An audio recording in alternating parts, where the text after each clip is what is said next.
വിജയദശമി ദിനത്തിൽ അറിവിന്റെ ഹരിശ്രീ കുറിക്കാനൊരുങ്ങി കുരുന്നുകൾ.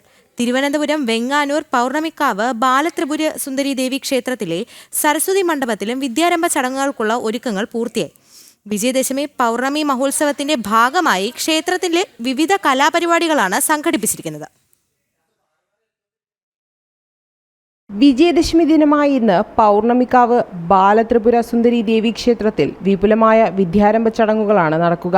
സരസ്വതി മണ്ഡപത്തിൽ നിരവധി കുരുന്നുകളാണ് ഇന്ന് ഭക്തിസ്വരൂപിണിയായ ദേവിക്ക് മുന്നിൽ ഹരിശ്രീ കുറിക്കാനായി എത്തുന്നത്. ക്ഷേത്രത്തിലെ വിജയദശമി പൗർണമി മഹോത്സവത്തിന്റെ 4ാം ദിവസമായ ഇന്ന് രാവിലെ ദേവി മഹാത്മ്യ പാരായണവും ലളിതാ സഹസ്രനാമ പാരായണവും നടക്കും.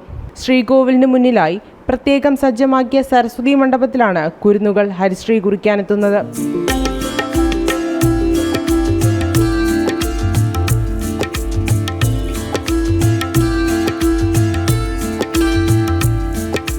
ക്ഷേത്രത്തിൽ നടന്ന വിശേഷാൽ പൂജകളിലും വഴിപാടുകളിലും നിരവധി ഭക്തരാണ് പങ്കാളികളായത്. കൂടാതെ വിവിധതരം കലാ സാംസ്കാരിക പരിപാടികളും ക്ഷേത്രത്തിൽ ഒരുക്കിയിട്ടുണ്ട്. ജനം, തിരുവനന്തപുരം.